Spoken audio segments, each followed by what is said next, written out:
शिव महापुराण की कथा का लाभ ले रहे हैं। हरियाणा की ये पवित्र भूमि, पावन धरा, जहाँ स्वयं भगवान कृष्ण गीता का उपदेश देने के लिए पधारे।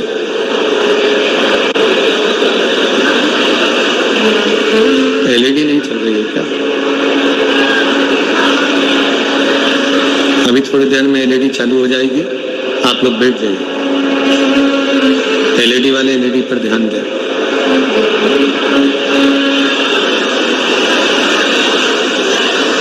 भगवान कृष्ण ने इसी पवित्र धरा पर, हरियाणा की पवित्र भूमि पर गीता का उपदेश दिया है। ये पवित्र पावन धरा, जहाँ भगवान शिव की ये पवित्र कथा आप और हम श्रवण कर रहे हैं। कथा के मुख्य यजमान श्री प्रवीण कुमार पाराशर जी, श्रीमती हेमलता पाराशर जी, श्री चिराग पाराशर जी, टीना पाराशर जी। एक बार यजमान परिवार के लिए जोरदार ताली बजाकर उनका स्वागत है, अभिनंदन। जो ये पवित्र पावन कथा फरीदाबाद हरियाणा की इस पवित्र भूमि पर श्रवण कराकर आप और हमको कृतार्थ किया है, धन्य किया है।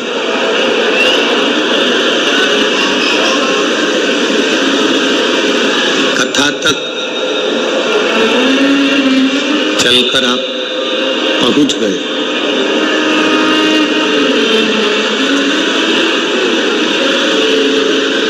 पर एक निवेदन है कि कथा तक तो आप पहुंच गए हो, पर इस कथा को दिल तक भी पहुंचाना है, अपने मन तक इस कथा को लेकर जाना। क्योंकि भगवान को पाने के लिए बाहर का कोई आडंबर, बाहर का कोई दिखावा, बाहर का कोई स्वरूप शिव को नहीं रिझा सकता।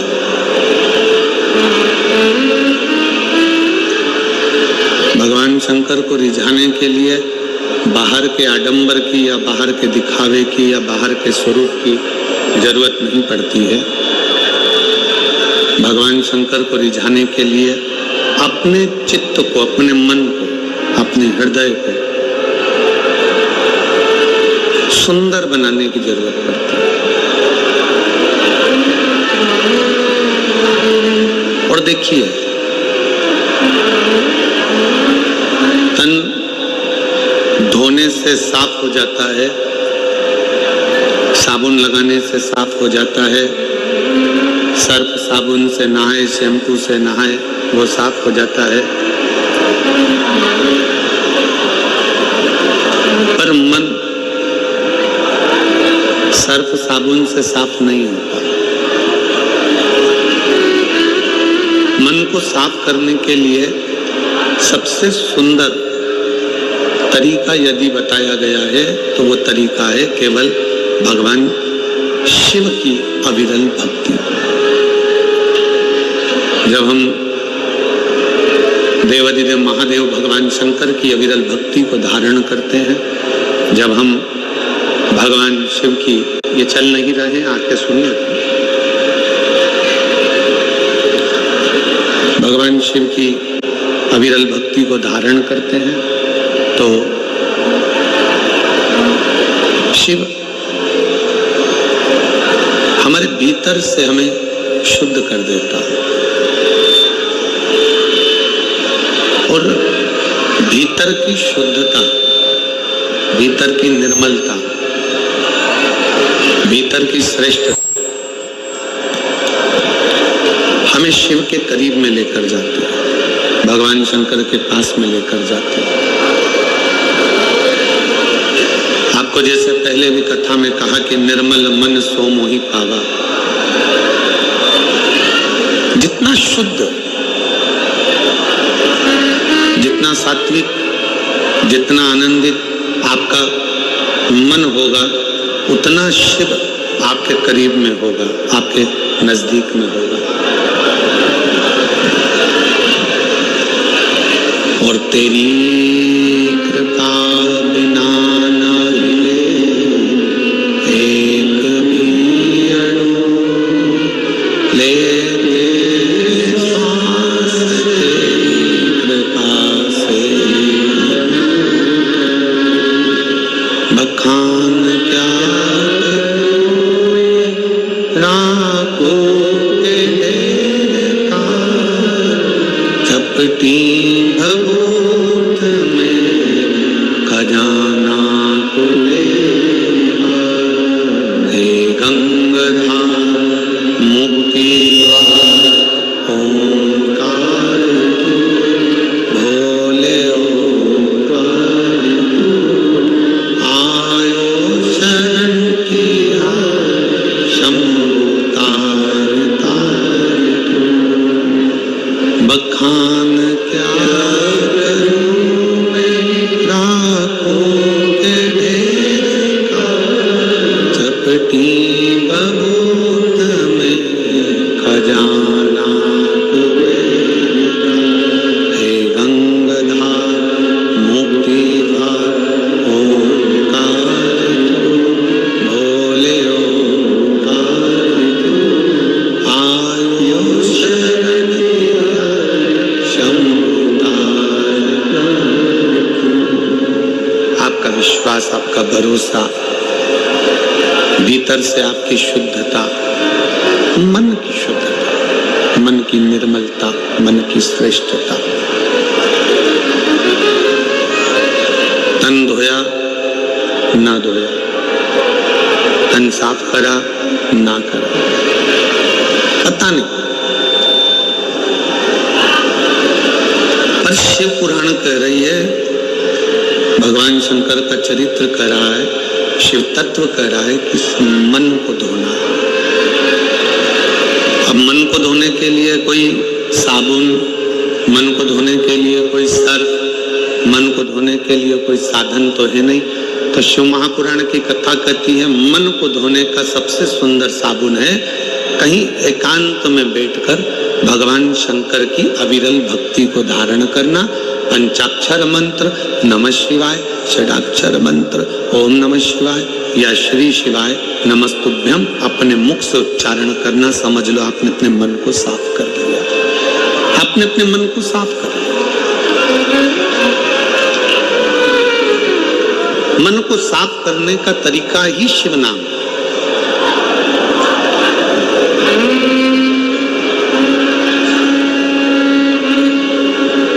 दो चीजें मेरे देवादिदेव महादेव को सबसे ज्यादा प्रिय है, दो चीजें मेरे शंकर को अति प्रिय है, मेरे शंकर भगवान को बहुत प्रिय है, भक्ति और भाव।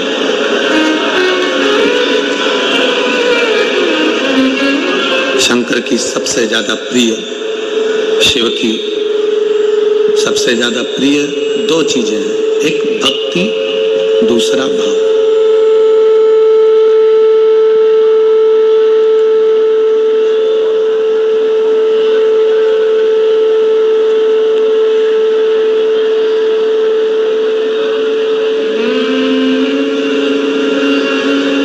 शिव जी की दो चीजें बड़ी प्रिय है, एक भक्ति और दूसरे नंबर पर है भाव। अब भक्ति किसकी?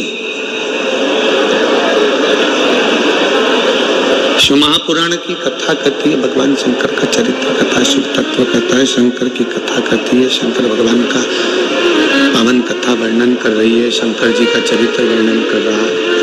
शिव महापुराण की कथा कर रही है।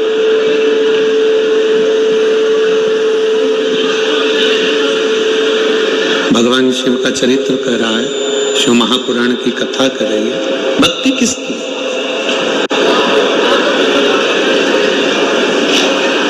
आप अपने घर में रह रहे हो, आप अपने घर में निवास कर रहे हो और घर में रहकर भी अपने परिवार को संभालते हुए, अपनी परिवार को संजोते हुए अगर मुख से चलते फिरते भी भगवान का नाम ले रहे हो तो समझ लो कि शिव तुमको स्वीकार कर रहा है, तुम्हें ठुकरा नहीं रहा है।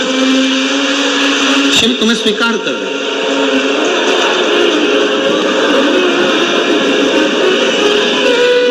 काम करते रहो, नाम जपते रहो। कर्म करते करते, काम करते करते भी अगर आप शंकर की भक्ति कर रहे हो, नाम ले रहे हो, मंत्र जाप कर रहे हो, स्मरण कर रहे हो, नाम जाप कर रहे हो, शिव ने तुम्हें स्वीकार कर लिया। पर शिव महापुराण की कथा कहती है कि दो चीजों से भगवान शंकर मिल जाते हैं, एक भक्ति के बल पर, दूसरा भाव के बल पर। दूसरे नंबर पर है शुद्ध सात्विक भाव। आपका भाव, आप भगवान के प्रति कितना सुंदर भाव रखते हो। भाव इसको नहीं कहते कि तुमने 56 भोग भगवान को लगा दिया तो भगवान खुश हो गए, तुमने भगवान को पीताम्बर दे दिया, भगवान खुश हो गए, भगवान को तुमने लड्डू पेड़ा दे दिया, भगवान खुश हो गए, भगवान को तुमने बेलपत्र दे दिया, भगवान खुश हो गए। इसको भाव नहीं कहा गया। भाव किसको कहते हैं कि तुम भगवान से कोई संबंध जोड़ दो।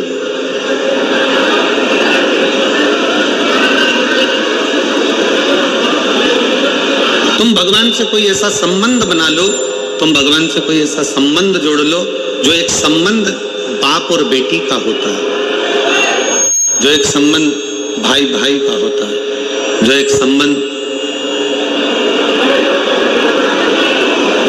स्नेह का, बहन भाई का, एक संबंध जो होता है, प्रेम का संबंध, वो संबंध जो होता है।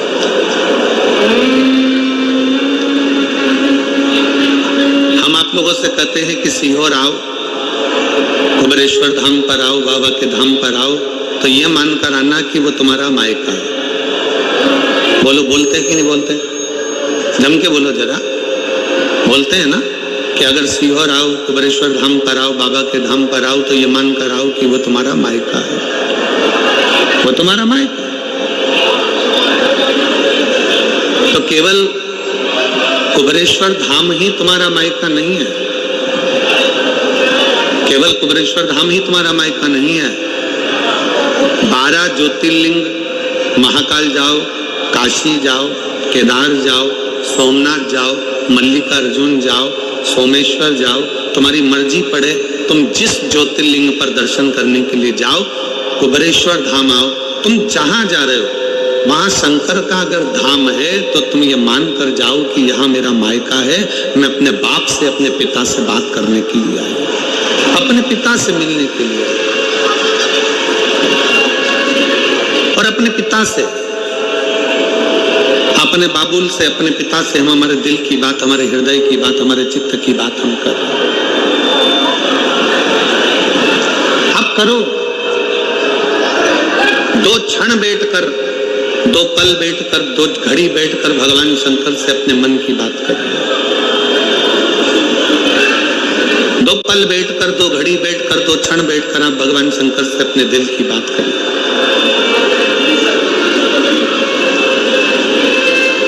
और तेरी कृपा बिना न हिले एक भी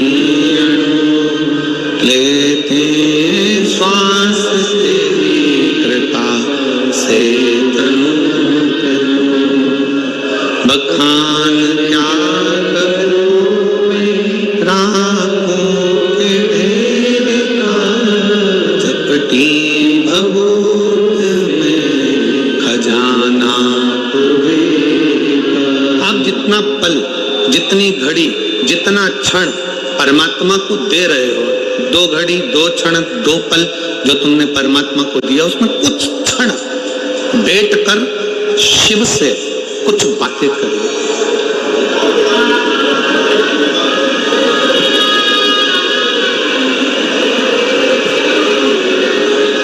कुछ बैठकर बातें करिए।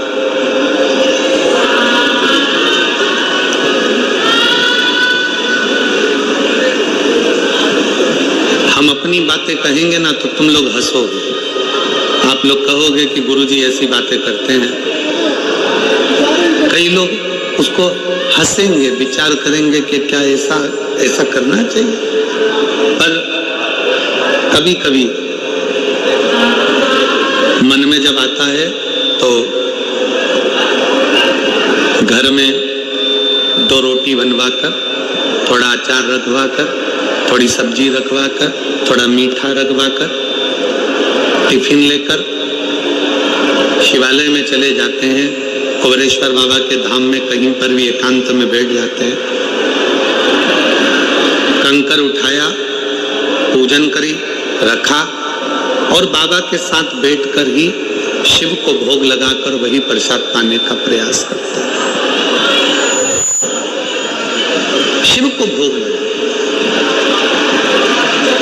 एक चरित्र आता है, एक बहुत सुंदर संवाद है, जरा ध्यान दीजिएगा।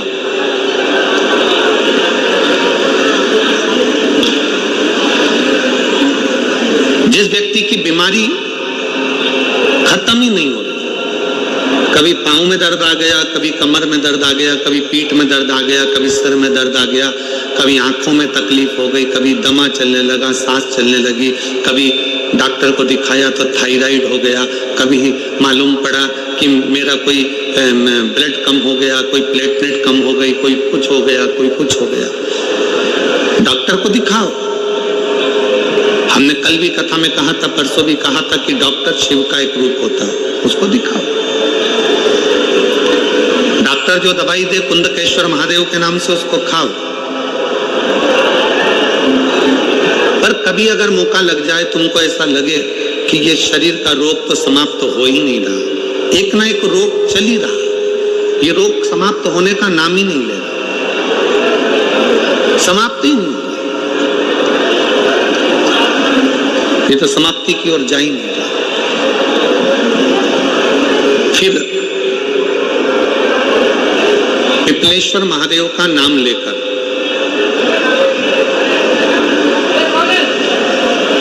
पिपलेश्वर महादेव का नाम लेकर कुछ भी मीठा जो बना सकते हो, हलवा बना सकते हो, हलवा, सीरा बना सकते हो, सीरा, खीर बना सकते हो, खीर, चूरमा बना सकते हो तो चूरमा, लड्डू बना सकते हो तो लड्डू, जो तुम घर में मीठा बना सकते हो, उसका केवल 7 ग्रास का अन्न। कितने ग्रास? जम के बोलो जरा। 7 ग्रास। 7 ग्रास मतलब 7 कोर, 7 ग्रास का अन्न एक पात्र में ले लो और पिपलेश्वर महादेव का नाम लेकर किसी भी शिवालय में, शंकर के मंदिर में जाकर एक बेलपत्र रखकर उस जो प्रसाद तुम बना कर ले गए हो, जो तुम भोग बना कर ले गए हो, उसका स्पर्श कर कर पिपलेश्वर महादेव का नाम लेकर शंकर को उस भोग को रखकर, बेलपत्र रखकर शिव जी को 7 बार एक ही लोटे का जल, केवल एक लोटे का जल 7 बार उत्तर की ओर मुख कर कर दक्षिण में खड़े होकर शंकर के शिवालय पर 7 बार एक ही लोटे का जल 7 बार थोड़ा थोड़ा कर कर उसको गिरा दीजिए, शिव जी के ऊपर चढ़ा दीजिए 7 बार। बाद में जो प्रसाद पर आपने बेलपत्र रखी है, उसी बेलपत्री को उठाकर शंकर के शिवलिंग पर चढ़ा दीजिए। बाबा को प्रणाम करिए, बाबा मेरे शरीर का रोग समाप्त नहीं हो रहा, गोलियां खा रही हूँ, दवाई खा रही हूँ, कुंदकेश्वर महादेव का नाम लेकर दवाइयां ले रही हूँ, पर कभी घुटना, कभी कमर, कभी आंख, कभी थायराइड, कभी कुछ, कभी बीपी, कभी शुगर, कुछ ना कुछ चल ही रहा है। बाबा अब आपको संभालना। किसी भी दिन पिपलेश्वर महादेव का नाम लेकर वो चढ़ी हुई बेलपत्री लियाओ, प्रसाद लियाओ, घर पर आने पर जैसे ही घर के अंदर प्रवेश करो, सबसे पहले बेलपत्री को चबा चबा कर खा लो। फिर वो जो प्रसाद है, उस प्रसाद को 7 गांस से थोड़ी थोड़ी देर में 7 बार में उसको खा लेना। बाबा देवाधिदेव महादेव का नाम लेकर, पिपलेश्वर देव का नाम लेकर प्रणाम कर कर जल का आचमन, हाथ की हथेली में जल लेकर 7 बार आचमन कर लीजिए और शिव का, पिपलेश्वर महादेव का नाम ले लीजिए। धीरे धीरे 15 दिन लगेंगे और 15 दिन में बीमारियां अपने आप कम होना प्रारंभ हो जाएगी और बाबा आपका हाथ पकड़कर आगे बढ़ा देंगे। शिव तत्व की प्राप्ति। 5 दिन की फरीदाबाद में शिव महापुराण की कथा हरियाणा की इस पवित्र भूमि पर 5 दिन की चल रही है। आज कथा का 4th दिवस है। कथा के माध्यम से आज कथा की शिवरात्रि है। आज कथा की शिवरात्रि। कल कथा सुबह 8 बजे से 11 बजे तक हो जाएगी इस पंडाल में। टीवी पर 2 बजे से 5 बजे तक आ जाएगी। कल कथा टीवी पर 2 से 5 आएगी।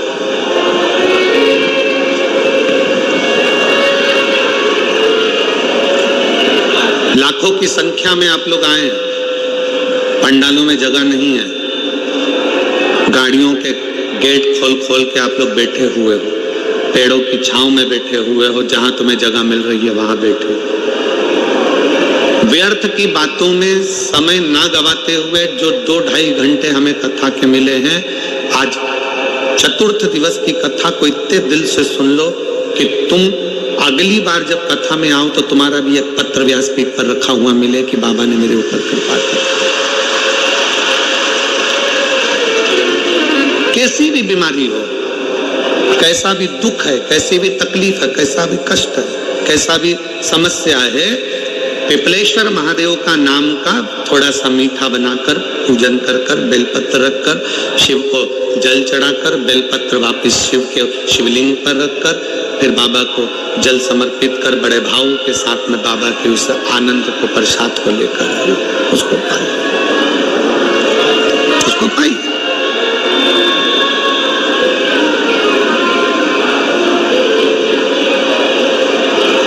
पर भाव के साथ, विश्वास के साथ और निर्मल मन सो मोहि पावा, मोहि छल छिद्र कपट नावा। एक विश्वास के साथ जब हम भगवान शंकर को रिझाएंगे, एक भरोसे के साथ जब हम भगवान शंकर को रिझाएंगे तो शिव हमारे करीब में आएगा, शिव हमारे पास में केवल एक भरोसा। शिव महापुराण की कथा कहती है भक्ति और भरोसा ये दोनों इतने प्रबल होने चाहिए कि भगवान को मिलने में देरी ना लगे, भगवान को पाने में देरी ना लगे। भक्ति और भरोसा बड़ा प्रबल कर लीजिए, बड़ा प्रबल।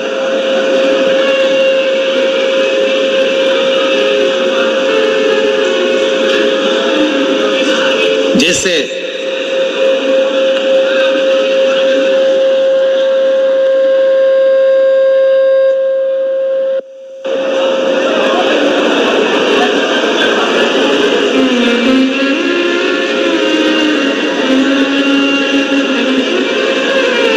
एक बड़ा दुबला पतला सा लड़का, बहुत दुबला पतला,